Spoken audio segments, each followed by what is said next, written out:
This episode is brought to you by JLL. Get an insider view into the world of commercial real estate with JLL's podcast, Trends and Insights, the Future of Commercial Real Estate. Whether you're curious about making cities more sustainable, the evolution of office space, or AI opportunities, this podcast will help keep you a step ahead. Tune in for candid conversations with business leaders about the biggest trends impacting how we live, work, and play. Subscribe to Trends and Insights now at jll.com/podcast. I'm Jason Palmer, one of the hosts of The Intelligence, The Economist's daily current affairs podcast. The Economist's award-winning shows make sense of what matters, from our special series on China's president to our weekly podcasts on business, technology, and American politics.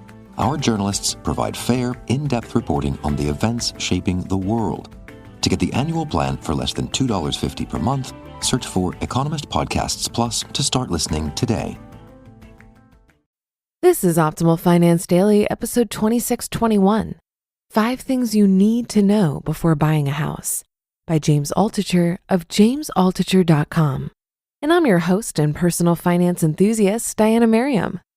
We're going to get right to today's post and start optimizing your life.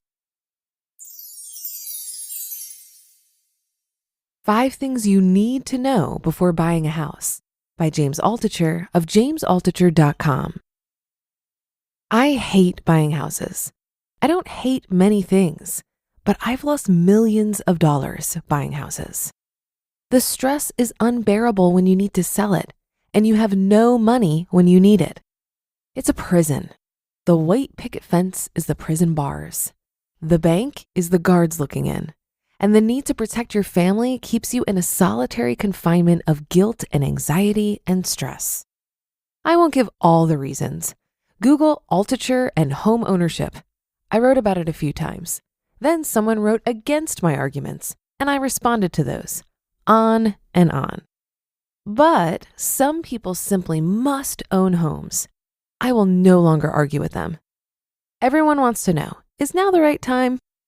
They have good reasons. Roots.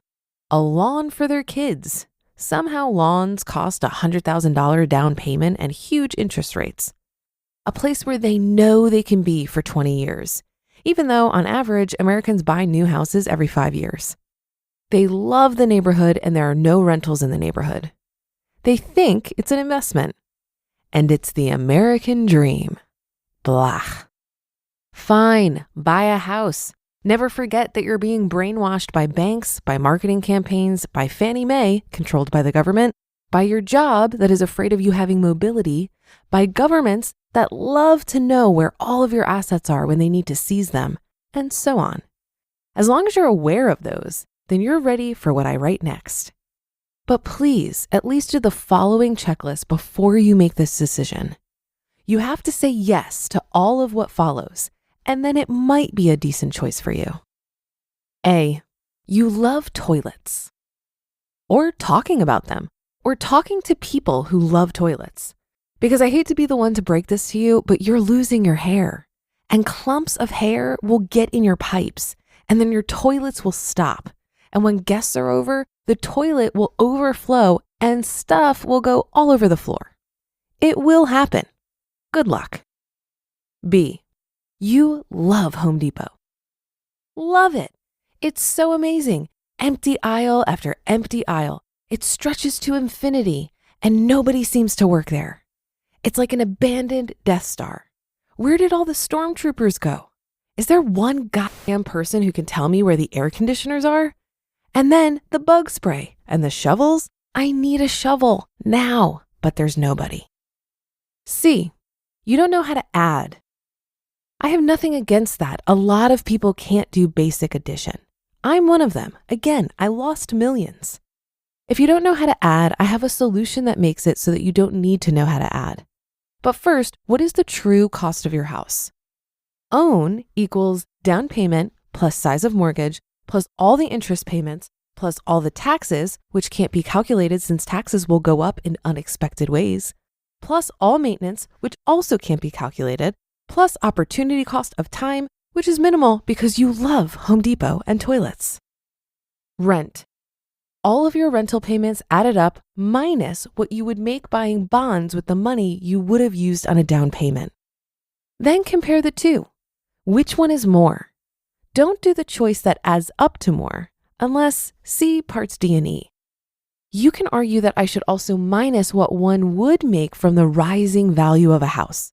But it's basically unpredictable, and people put that money into buying the next house anyway.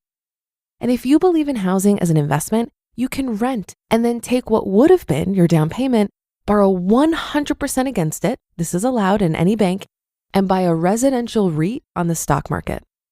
Then it's liquid and you can sell anytime regardless of how the economy's doing. So if you truly believe that housing is going up from here, that is, you're a prophet from God and somehow know these things when nobody else does, then you can rent and put all your money ×2 into a REIT. So a house is a good investment is never really a good argument, unless D, you love death, debt, and divorce when it happens to others. There's no way to predict if housing is going up or down. So you need to get death, debt, or divorce on your side. These are basically the only ways you can guarantee you're getting a better deal than anyone else.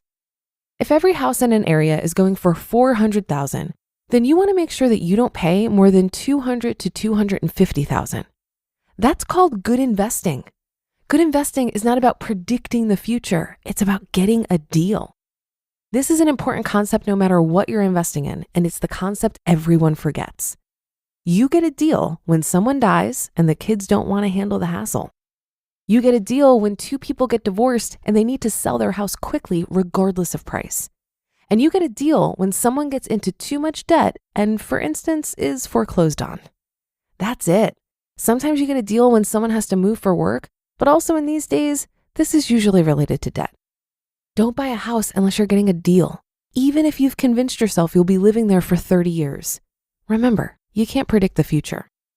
Well, you don't need a deal if, and E, you have a lot of cash. If you buy a house, have 4 times the amount of the mortgage sitting in cash in your bank account. That seems like a lot, right? Why not just buy the house in cash? Because then you might run out of money, particularly if there's a prolonged economic slump. Again, unpredictable, but why risk the worst case scenario when you don't have to? I don't like to risk bad worst case scenarios. I don't think there will be a big slump, but why take a chance with your life? Worst case scenarios are too scary. You can die. Cash is a beautiful thing. Having cash in the bank keeps you calm when everyone else is committing suicide. Treat your cash nice so it treats you nice. Don't throw it all into a down payment on a house. As I explained in prior posts, that's a very nasty thing to do with your cash. So there, that's my checklist.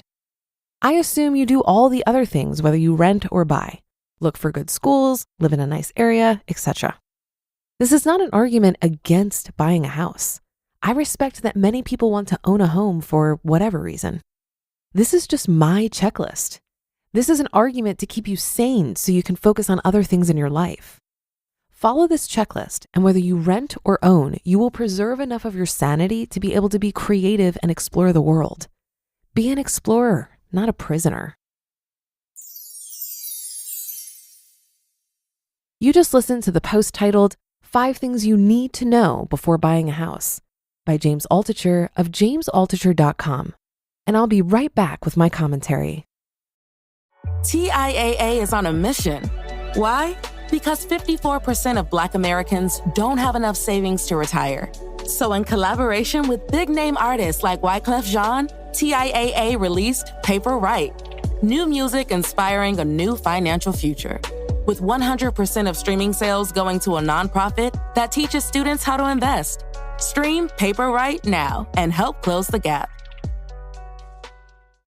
Something always comes up when you're running a small business.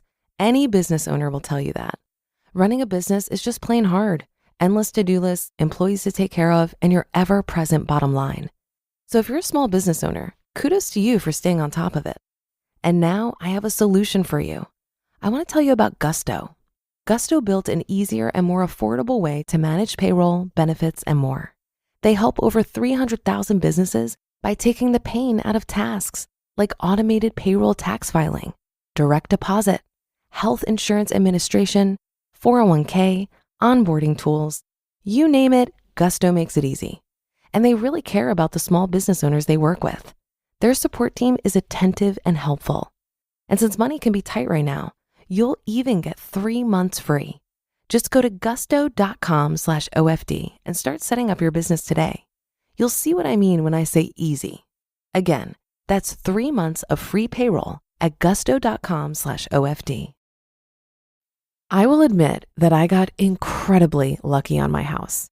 I bought a very good flip 6 years ago for $150,000 and have never had to deal with the cost of any major repairs. Yes, even the toilets are fine. As much as I've gotten lucky, it could have very easily gone the other way. And that is the risk of home ownership.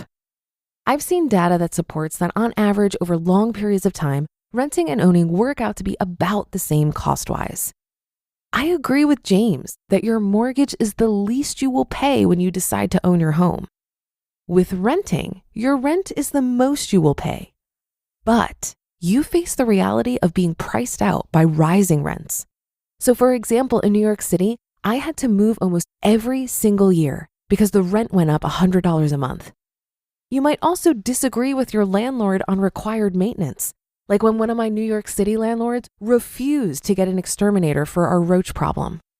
It can be harder to rent with pets. I now have 3, and you're restricted on making the place your own. For example, often you're not permitted to paint, etc. I think home ownership gets most stressful when people make the choice to buy before they're financially ready, or they buy too much house, and so the costs become unmanageable. Not only should you have the 20% down payment and be able to afford the mortgage and property taxes, but you should have the cash reserves to deal with the large expenses that come up. I think buying a house is the last thing you should do. First, get out of high interest debt, save your cash reserves, get a good head start on retirement investments, and then buy a house if it's really that important to you. But that should do it for another edition of Optimal Finance Daily. I'll be back tomorrow as usual, so I'll see you there on the Wednesday show where your optimal life awaits.